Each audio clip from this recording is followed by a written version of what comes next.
अस्सलाम वालेकुम स्टूडेंट्स, आपका सब्जेक्ट है इंट्रोडक्शन टू बिजनेस फाइनेंस और ये आपकी कोर्स बुक आपके सामने डिस्प्लेड है। इस कोर्स बुक को हम हर वीडियो लेक्चर में देखेंगे और हमने हर यूनिट का एक वीडियो लेक्चर बनाया है। अच्छा, ये जो आपका कोर्स है बेसिकली ये बिजनेस फाइनेंस के मुतालिक है। ये ऑलमोस्ट 50 to 60% थ्योरेटिकल है और 40% के करीब ये न्यूमेरिकल है। इसके हर यूनिट के अंदर थ्योरी के भी सर्टेन कॉन्सेप्ट्स होंगे और न्यूमेरिकल्स के भी होंगे, तो हम दोनों पोर्शंस को देखते जाएंगे। थोड़ा सा आपको क्विकली गो थ्रू करना पड़ेगा मेरे साथ। हमारे हर कोर्स के जैसे ओपन यूनिवर्सिटी के बाकी कोर्सेज होते हैं, उसके 9 यूनिट्स होते हैं या 9 चैप्टर्स आप कह सकते हैं। तो इस कोर्स के भी 9 यूनिट्स हैं जो आपके सामने ये डिस्प्लेड हैं और इस यूनिट के अंदर हम इसका यूनिट 1 हम देखेंगे जिसमें हम बिजनेस फाइनेंस के मुतालिक बात करेंगे। तो सबसे पहले हम बात करते हैं जी, जब भी किसी स्टूडेंट के सामने ये सब्जेक्ट आता है, so what is finance. Finance एक बहुत इंपॉर्टेंट कंपोनेंट होता है किसी भी बिजनेस को स्टार्ट करने के लिए and it deals with the money, investment, funding, cost of goods, loan, budgeting, payments. इसके अंदर ये सारे एलिमेंट्स आ रहे होते हैं। जैसे आप ट्रेडिशनली आपने अकाउंटिंग में पढ़ा, आप अकाउंटिंग ट्रांजैक्शंस को रिकॉर्ड करते हैं, क्लासीफाई करते हैं और रिपोर्ट करते हैं। तो अब फाइनेंस के अंदर क्या हो रहा होता है कि जितने आपके मालियाती लेन देन होते हैं, मॉनेटरी आपके जो मैटर्स होते हैं वो फाइनेंस के अंदर कवर हो रहे होते हैं। तो इसके लिए जो सब्जेक्ट बनाया जाता है वो फाइनेंशियल मैनेजमेंट का है। ये आपका जो बिजनेस फाइनेंस आपका सब्जेक्ट है, इसमें फाइनेंशियल मैनेजमेंट की बेसिक्स आपको सिखाई जाएंगी कि फंड्स को मैनेज कैसे करना है। इसमें क्या क्या चीज सिखाई जाएगी कि how to ensure the supply of funds for business operations. Number 2, how to manage returns to share holders को कैसे अच्छा रिटर्न या मुनाफा दिया जाए। इन्वेस्टमेंट डिसीजन कैसे अच्छे बनाए जाएं। फ्यूचर मनी रिक्वायरमेंट्स को कैसे प्लान और प्रिडिक्ट किया जाए और मॉनेटरी इनफ्लोज एंड आउटफ्लोज को कैसे बेहतर मैनेज किया जाए। इनफ्लोज हमारे बिजनेस में जितना पैसा आ रहा है और आउटफ्लोज जितना पैसा आउटफ्लो हो रहा है। तो फाइनेंशियल मैनेजमेंट के अंदर हम 3 तरह के डिसीजन कर रहे हैं। इन्वेस्टमेंट डिसीजंस कर रहे होते हैं कि हमने कौन से नए एसेट्स लेने हैं, कहाँ पे इन्वेस्टमेंट करनी है।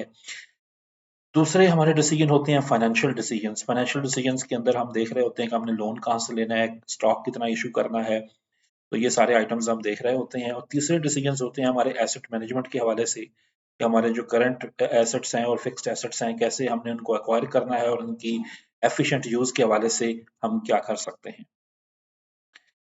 जब ये सब्जेक्ट आप पढ़ लेंगे तो आप किसी भी ऑर्गेनाइजेशन के अंदर आपका जो कैरियर स्कोप बनता है वो ये है कि आप अच्छे फाइनेंशियल एनालिस्ट बन सकते हैं। आप उस ऑर्गेनाइजेशन के फाइनेंशियल प्लान्स प्रिपेयर कर सकते हैं, बजट एनालिसिस कर सकते हैं, फोरकास्टिंग कर सकते हैं। इस तरह प्रोजेक्ट फाइनेंस मैनेजर बन सकते हैं, capital expenditure manager, capital analyst, cash manager, foreign exchange manager और भी बहुत इसमें ऑप्शंस आ जाती हैं। तो फंक्शंस ऑफ फाइनेंशियल मैनेजमेंट के फंक्शंस क्या होते हैं। जब भी आप फंड्स को मैनेज कर रहे होते हैं तो जो चीफ फाइनेंशियल ऑफिसर होता है किसी ऑर्गेनाइजेशन में, सीएफओ, वो हाईएस्ट रोल पे होता है जो फंड्स को मैनेज कर रहा होता है। और ये जो चीफ फाइनेंशियल ऑफिसर होता है ये direct chief executive officer CEO को रिपोर्ट करता है। इसके दो डिफरेंट काम होते हैं, number 1 as a trader and number 2 as a controller.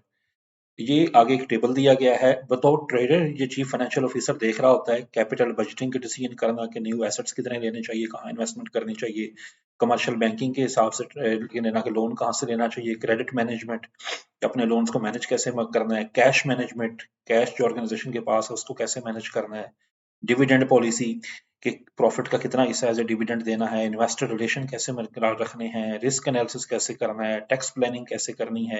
ये सारे काम as a trader chief financial officer कर रहा होता है।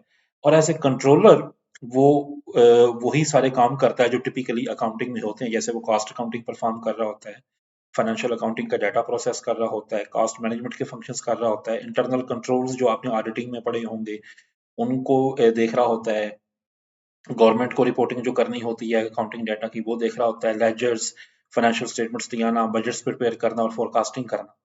तो एक हिस्से के तौर पे एज ए कंट्रोलर वो सारे टिपिकल अकाउंटेंट्स वाले फंक्शन परफॉर्म कर रहा होता है और उनको ओवरसी कर रहा होता है।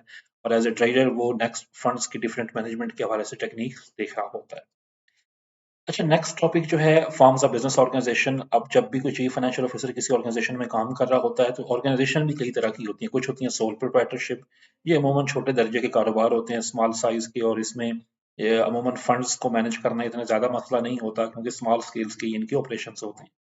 फिर होती हैं पार्टनरशिप्स जिसमें 2 या 2 से ज़्यादा लोग मिलकर कारोबार कर रहे होते हैं। ये अमूमन एसएमईज़ टाइप कारोबार होता है, मीडियम टर्म्स के कारोबार होते हैं और इसमें भी फंड्स को मैनेज किया जाता है। नॉर्मली अगर ये अच्छा फाइनेंस मैनेजर रख लें तो वो उनके सारे फाइनेंशियल मैटर्स को अच्छी तरह मैनेज कर सकता है। फिर होती हैं कॉर्पोरेशंस या बड़ी कंपनीज, उनके लिए फाइनेंशियल मैनेजर रखना ज़रूरी होता है क्योंकि उनका साइज़ बहुत होता है, उनके अंदर शेयर होल्डर्स बहुत होते हैं, फंड्स बहुत इन्वॉल्व हैं, फंक्शंस बहुत से होते हैं, बजट्स बहुत से प्रिपेयर हो रहे होते हैं, so they need a separate financial manager. फिर इसमें कॉर्पोरेशंस एंड एजेंसी प्रॉब्लम भी सम टाइम आ जाता है क्योंकि कंपनीज बहुत बड़ी होती हैं, उसमें लाखों शेयर होल्डर्स हो सकते हैं।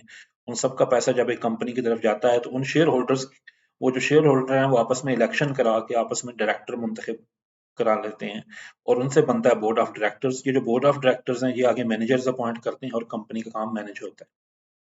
इसमें जो मैनेजर्स होते हैं उन्हें फिर हम एज एजेंट्स भी कह सकते हैं और डायरेक्टर्स या share holder as a principal होते हैं, तो सम टाइम इनका आपस में कॉन्फ्लिक्ट आ सकता है, तो उसको भी मैनेज करने के लिए डिफरेंट वेज होते हैं।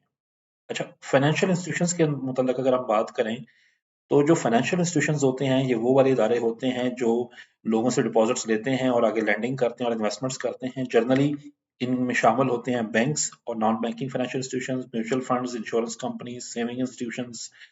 तो जो फाइनेंशियल इंस्टीट्यूशंस होते हैं ये एक मुल्क के अंदर जो फंड्स की सप्लाई है और लिक्विडिटी उसके हवाले से बहुत अहम रोल प्ले कर रहे होते हैं।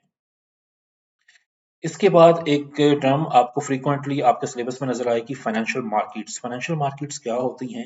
ये आपको टिपिकल वेजिटेबल या फ्रूट मार्केट्स की तरह कोई अलग स्पेस पे नजर नहीं आएंगी। ये एक जनरल टर्म है जो डोनेट की जाती है कि जिनके अंदर फाइनेंशियल एसेट्स की ट्रेडिंग होती है, लेंडर और बारोवर आपस में डील कर रहे होते हैं, फ्लो ऑफ फंड्स इसमें हो रहा होता है यूजर्स सेवर से यूजर्स की तरफ, और मार्केट के अंदर लिक्विडिटी प्रोवाइड कर रही होती हैं।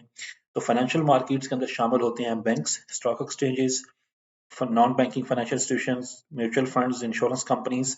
ये सारे डिफरेंट बिजनेसेस को फंड सप्लाई कर रहे होते हैं और उसकी बेस पे जो प्रॉफिट जनरेट होते हैं वो अपने शेयर होल्डर से शेयर करते हैं। अच्छा, जो फाइनेंशियल मार्केट्स हैं उनको दो ब्रॉडर कैटेगरीज में तकसीम किया जाता है। एक को कहते हैं मनी मार्केट। मनी मार्केट के अंदर वो फाइनेंशियल मार्केट होती है जिसके अंदर short term financial instruments deal हो रहे होते हैं, यानी शॉर्ट टर्म लैंडिंग और शॉर्ट टर्म बारोइंग हो रही होती है। शॉर्ट टर्म से मुराद लेस देन 1 ईयर की मैच्योरिटी पीरियड के। इसमें गवर्नमेंट भी है, बिजनेसेस भी और फाइनेंशियल इंस्टीट्यूशंस भी फाइनेंशियल एसेट्स को बाय एंड सेल करते हैं। कौन से फाइनेंशियल एसेट्स जिन्हें हम फाइनेंशियल इंस्ट्रूमेंट्स भी कहते हैं? Number one, treasury bills. ये गवर्नमेंट इशू करती है फॉर शॉर्ट टर्म, 3 महीने, 6 महीने या साल के लिए पैसे लेने के लिए, और इसमें फाइनेंशियल इंस्टीट्यूशंस गवर्नमेंट को लैंडिंग करते हैं और ये जितनी भी लैंडिंग हो रही होती है ये एक स्पेसिफाइड इंटरेस्ट रेट पे हो रही होती है। फिर कमर्शियल पेपर्स होती हैं, ये कंपनीज इशू करती हैं शॉर्ट टर्म लोन्स के लिए। इस तरह बैंकर एक्सेप्टेंस एक यूज होती है, बैंक के पास अगर आप ले जाएं कोई भी फाइनेंशियल इंस्ट्रूमेंट्स तो उसको वो आपको डिस्काउंट करके देते हैं। इस तरह बिल ऑफ एक्सचेंज की डिस्काउंटिंग इसमें चल रही होती है। सर्टिफिकेट ऑफ डिपॉजिट्स इशू हो रहे होते हैं, तो ये इसके जो खरीदार होते हैं वो फिर इनको खरीद के आगे लॉन्ग टर्म के लिए फंड, शॉर्ट टर्म के लिए फंड्स दे रहे होते हैं और उस पे उन्हें एक स्पेसिफाइड इंटरेस्ट मिलता है। इसी तरह होती है कैपिटल मार्केट। जब किसी कंपनी को या इदारे को लॉन्ग टर्म फंड्स की जरूरत हो तो वो कैपिटल मार्केट्स पे फाइनेंशियल इंस्ट्रूमेंट या फाइनेंशियल एसेट अपने जारी करते हैं। इनमें शामिल होते हैं जी, जिसे आप कह सकते हैं हमारे डिफरेंट टाइप के